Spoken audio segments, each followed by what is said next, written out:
Bonjour à tous les Verseaux, ascendant Verseau, lune en Verseau, bienvenue sur votre horoscope du mois de juillet, un mois qui va être particulièrement intense, secouant, innovant, parce que nous avons Uranus, votre planète phare, qui passe en Gémeaux à partir du 7 juillet. Autant dire que la période va être porteuse. Pourquoi? Parce que Uranus est votre planète. Elle va venir décoller un certain nombre de sédiments, de scories psychiques. Et si vous avez eu dans le passé des douleurs, des souffrances, des incompréhensions, des mécanismes de blocage, eh bien, vous allez sentir une grande poussée en avant. C'est le moment d'innover. C'est le moment de ne pas avoir peur. C'est le moment de sortir du cadre. Je lisais un article hier où en France, il y a généralement une très grosse anxiété sociale qui est créée. Eh bien, c'est le moment de s'extraire de cette anxiété, d'aller au-delà et d'amener quelque part cette rassurance aux autres personnes de votre entourage. Ça veut dire trouver en soi cette joie de l'innovation, cette joie du changement, cette joie du mouvement, parce que Uranus en Gémeaux va vous obliger à changer. C'est une poussée en avant. Uranus Gémeaux, c'est le progrès, c'est l'innovation, c'est le modernisme. Alors bien entendu, ça va favoriser pour les 8 ans qui viennent toutes les entreprises tech, technologie, tout ce qui est crypto-monnaie, tout ce qui est digital, digital marketing, vente en ligne, tout ce qui est subtil. Au-delà de ça, nous avons Pluton, bien sûr, dans votre signe. Alors au moment où Pluton est passé dans le Verseau, il y a beaucoup de Verseaux qui étaient très inquiets. Pluton a fait beaucoup de dégâts dans le Capricorne, mais il ne joue jamais deux fois de la même manière dans le signe qu'il traverse. Et Pluton et Uranus sont deux planètes qui s'entendent très bien, a fortiori en ce moment où nous avons un grand portail qui s'ouvre. Et vous êtes au commencement du portail. Ça veut dire que cette question de l'idéal, cette question du collectif, cette question de l'humanisme, de l'humanitaire, va être centrale dans les mois qui viennent. C'est un grand portail qui s'ouvre 2025-2026. Je m'explique. C'est la porte, le vortex du bélier. Uranus, Gémeaux, Pluton, Verseau. Et ici, Saturne, votre autre planète maîtresse. Vous n'êtes pas uniquement des Uraniens. Vous êtes aussi dominé par un Saturne qui va poser la question du temps, de la temporalité. Ai-je le temps? Qu'est-ce que je mets comme contenu dans ma vie, dans mon temps, dans le temps qui m'est imparti sur Terre? Ça vient questionner d'une manière plus profonde l'œuvre. Je vais boire un petit peu de café parce que je m'étouffe. Il y a des personnes qui me disent « Ah là là, vous avez un problème de voix ». Bon, je fais mes vidéos un peu de manière spontanée. Neptune. Neptune est juste après vous. Mais Saturne, c'est votre planète. Donc c'est lui qui gère. C'est lui qui a la clé de l'innovation. Donc au mois de juillet, qu'est-ce que je vais faire de nouveau? Comment je vais me bâtir? Comment je vais me positionner? Alors quand on est jeune, ce genre de portail, c'est assez facile. On redéploie sa vie. Mais quand on avance en âge, se met en route une espèce de fausse certitude, de fausse croyance. J'ai plus l'âge de faire ceci ou cela. Eh bien, ce sont des conceptions totalement erronées. Pourquoi? On a l'âge à n'importe quel âge. Si on regarde bien Alexandra Davinel, elle est partie explorer le Tibet après ses 55 ans. À 100 ans, elle refaisait refaire son passeport pour repartir au Tibet. Elle est morte, elle avait 101 ans. Qu'est-ce que je fais du temps qui m'est imparti? Est-ce que ce temps, je l'utilise uniquement pour moi, dans une forme de retrait, ou est-ce que je vais construire, bâtir un idéal, et cet idéal, comment il va s'illustrer dans ma vie? C'est une invitation à se projeter sur l'extérieur. Là, on est dans une porte qui s'ouvre, non pas pour soi, non pas vers une spiritualité de développement personnel, mais une spiritualité qui se situe au-delà du développement personnel. Je ferai une vidéo sur ce sujet Pourquoi? Parce que là, j'ai un renouveau, j'ai un recommencement. Et toutes les personnes qui ont un fort accent Verseau sont invitées à instiller ce recommencement. Je me suis beaucoup interrogée sur le sens du Verseau par rapport à ce triangle. Le Verseau a les clés. Le Verseau a les clés. Et les personnes qui ont un fort marqueur Verseau, ils ont une clé. Encore faut-il le savoir, encore faut-il le trouver. Alors, c'est une clé d'ouverture pour sa propre vie, mais c'est aussi une mise en miroir. Le miroir de la vie, alors ça, c'est des concepts assez Verseau, puisqu'on est dans des signes d'air, donc d'intelligence, de réflexion, de curiosité, d'analyse. C'est ce qui manque un peu à notre époque, puisqu'on est dans une époque de l'image. L'image, c'est après, c'est le poisson. Le Verseau, il est dans sa capacité à analyser le monde, en tirer une quintessence et à le changer, à le transformer. Uranus est un agent transformateur différent de Pluton. Pluton va casser, il va détruire. Mais à un moment donné, je peux réaliser qu'il y a une possibilité d'avancer sans détruire les choses. C'est une composante que j'expérimente en ce moment. C'est-à-dire, je rencontre par synchronicité, j'ai un fort marqueur Verseau, et des personnes, des situations, des codes mathématiques qui m'indiquent le chemin, ce que je dois dire, comment je dois me comporter. C'est pas me déposséder de mon pouvoir, au contraire. C'est utiliser mon pouvoir personnel au mieux dans cette synchronicité de vie. C'est la question du miroir. Si je regarde le miroir, il me renvoie mon reflet. Alors bien sûr, je peux regarder le miroir de manière égotique. C'est Blanche-Neige. Dis-moi, miroir, qui est la plus belle? Mais le miroir peut m'envoyer aussi une information d'un reflet de moi dans le monde, de ma projection dans l'avenir, dans une autre réalité espace-temps. Et je pense que dans ce moment où Uranus va être en Gémeaux, on va beaucoup parler d'espace-temps. Et le Verseau va être celui qui réfléchit à ces conceptions-là. Le quantisme, l'informatique quantique.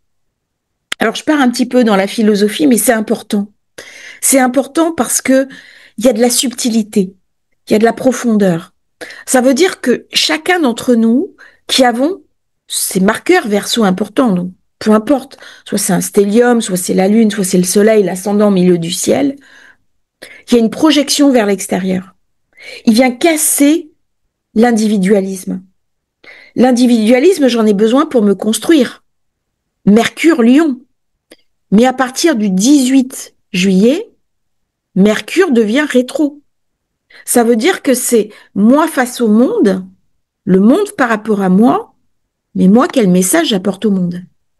Comment j'interagis avec le global?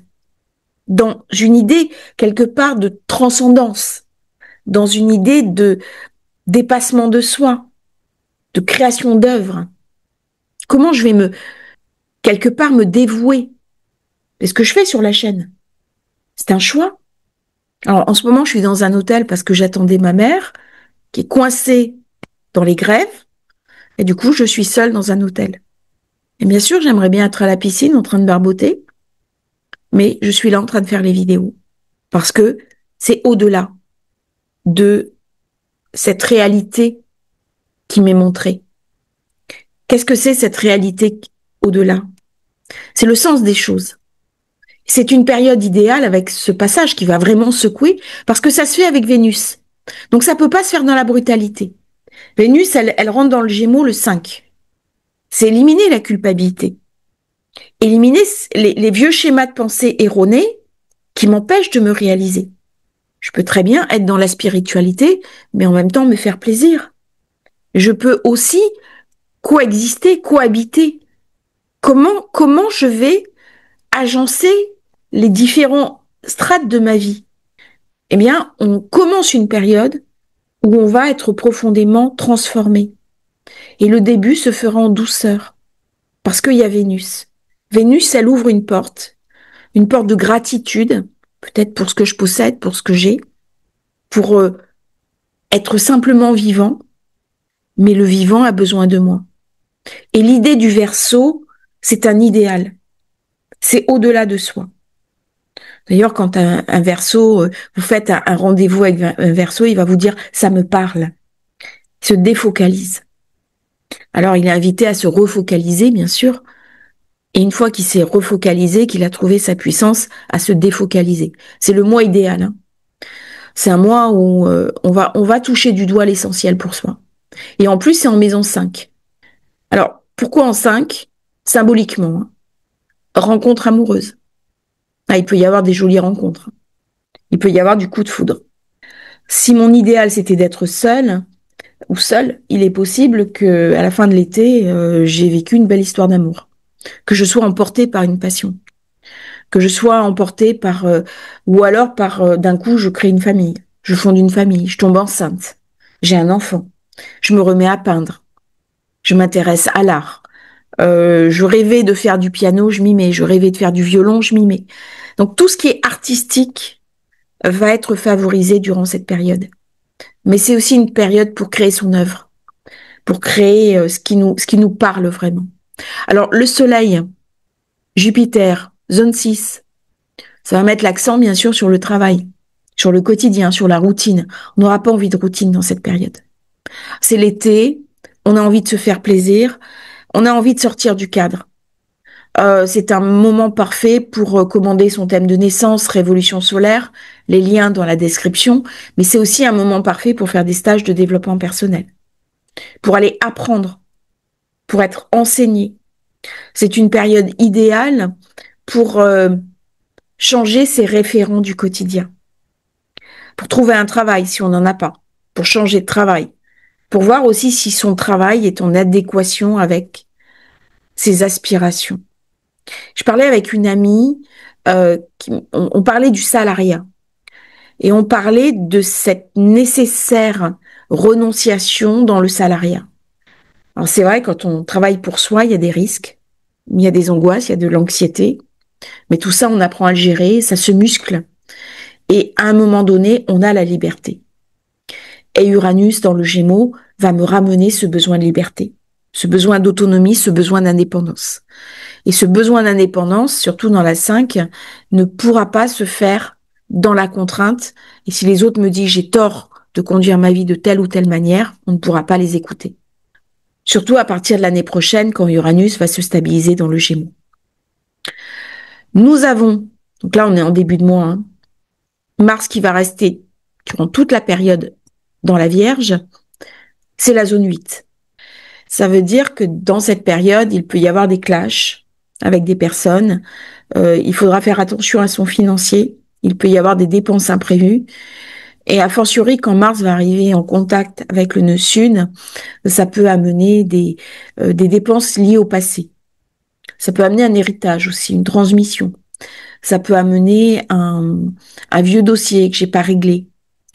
On pourra se poser des questions, par exemple, d'une non-transmission. Quelqu'un qui m'a pas amené quelque chose, qui, entre guillemets, m'était dû, et il va y avoir une rectification. On est sur des rectifications du passé. Soit je retrouve une personne de mon passé, soit j'appure une situation de mon passé. Mi-juillet, ça. Malheureusement, il peut y avoir aussi des pages qui se tournent, hein. Des pages qui se tournent dans la tristesse. Bon, j'irai pas plus loin parce qu'on est dans la généralité. Après, il faut faire vraiment au cas par cas en fonction du thème de naissance. Hein. Là, ce que je donne, c'est vraiment des généralités. Alors, ça, c'était la carte du passage d'Uranus dans le Gémeaux. Deuxième carte, nous avons la pleine lune de juillet qui se déroule pour vous dans votre secteur d'ombre, dans le secteur 12. Ça vient travailler, bien sûr, ses antériorités. L'inconscient. C'est une période de méditation. A fortiori, nous avons Neptune rétro à partir du 5, Saturne rétro à partir du 13. Je suis en retard pour les vidéos. Faut dire, il y a tellement d'événements astrologiques, j'arrive pas à suivre. Et Mercure rétro à partir du 18. Alors, on m'a posé la question, hein. Oui, c'est bien 18 juillet. Hein. C'est les éphémérides officielles que j'ai. Jusqu'au 12 août. Donc, jour de la pleine lune, Mercure est pas encore rétro. Ça veut dire quoi, concrètement? C'est une période pour aller nettoyer le transgénérationnel, son inconscient. Attention, parce que s'il y a des ennemis, des gens qui vous veulent du mal, des médisances, des gens qui vous portent préjudice, vous allez le voir. Vous allez démasquer les personnes nuisibles. C'est un mois pour faire du tri, hein, à partir du 10 jusqu'au 10 août. Si vous avez des personnes malveillantes, vous allez les voir. Des ennemis, des gens qui mentent, qui trichent, de la duperie, vous le verrez. Et ça, c'est très positif. Pluton, bien sûr, en zone 1. Comment je vais parler? Eh ben, il va falloir que j'apprenne à parler avec Saturne, Neptune. Et là, ça va demander d'aller chercher dans ses intériorités pour s'exprimer d'une autre manière. Là, je suis dans le signe de la communication. Comment je communique? Comment je partage? Parce que là, j'ai une grosse poussée en avant. Ici, là, Uranus, il est explosif, hein. Il amène beaucoup d'instabilité. C'est la planète du chaos. Et quelque part, je veux pas changer. Et donc, il y a un blocage. Et si je veux pas changer, il y a un risque de rupture. Jusqu'au 23, Soleil dans le Cancer avec Jupiter. C'est le 6. Période idéale pour guérir. Si vous avez un traitement médical en cours, moment idéal. Moment idéal pour une petite opération chirurgicale, pour se faire soigner les dents, pour faire un soin esthétique, pour suivre un régime alimentaire, remettre au sport. Jusqu'au 23, c'est idéal. Mais de toute façon, tant que Jupiter, c'est-à-dire pour un an, reste dans le Cancer, vous allez transformer votre quotidien, votre rapport à votre quotidien. Période chanceuse au niveau du travail. Beaucoup de chance au niveau du travail. Des nouvelles opportunités de travail. Le couple. On va beaucoup mieux communiquer, on va partager, on va aller au restaurant ou alors des bons petits plats à la maison. Si on n'a pas d'argent, ben, on va sur YouTube, on regarde des petites recettes, hein. Des petites recettes italiennes de pâtes, de cuisine chinoise avec du riz. On peut se faire vraiment plaisir pour pas très cher. Et ça, c'est génial. Donc voilà un petit peu ces configurations de la pleine lune qui va être très méditative. Très très bonne pleine lune pour la spiritualité, pour la méditation, pour de la conscientisation de l'œuvre. N'oublions pas qu'avec le nœud nord Poisson, quel est le but de ma vie? Quel est le but de mon incarnation? Ça, c'est des questions essentielles. Fin du mois, nous aurons la nouvelle lune dans le Lion, zone 7. Alors là, c'est la période idéale pour se mettre en couple, pour rencontrer quelqu'un, mais quelqu'un de stable, pour se faire plaisir dans le couple. Par contre, il peut y avoir aussi, chaque fois qu'il y a l'accent qui est mis sur le couple, et ben, si je suis plus en affinité dans mon couple, si je suis plus en partage, des ruptures. Parce qu'on va vouloir reprendre son indépendance, sa liberté. Et donc, c'est une période pour les Verseaux où l'affect va être mis en avant. Soit on se rabiboche et puis on va au-delà parce qu'on va parler, échanger, communiquer, méditer ensemble. Soit on se sépare parce qu'il y a quelque chose qui n'est plus possible. Il y a quelque chose qui n'est plus envisageable. Qu'est-ce que ça me raconte, cette opposition à Pluton? C'est ma capacité à plonger dans mes profondeurs, dans mes ombres, pour me voir tel que je suis vraiment. Lorsque je rencontre mon ombre, j'en tire de la force, j'en tire de la puissance. Parce que je l'apprivoise. Cette rencontre avec l'ombre, elle est vraiment très parlante. Très, très parlante. Voilà un petit peu cette carte qui met vraiment l'accent sur comment je me situe par rapport à l'autre. Alors, c'est pas simplement le couple, c'est aussi collaborateur, associé, partenaire. C'est une période où on peut avoir envie de s'associer, de monter un projet à plusieurs, de rejoindre un groupe de travail, un collectif, pour s'engager dans quelque chose qui nous dépasse. Alors, on peut avoir envie aussi de vivre en collectivité, de se retrouver, de partager, d'échanger. On va pas être solitaire dans cette période. C'est vraiment une invitation à s'ouvrir aux autres, à aller de l'avant, à sortir de ses fonctionnements habituels.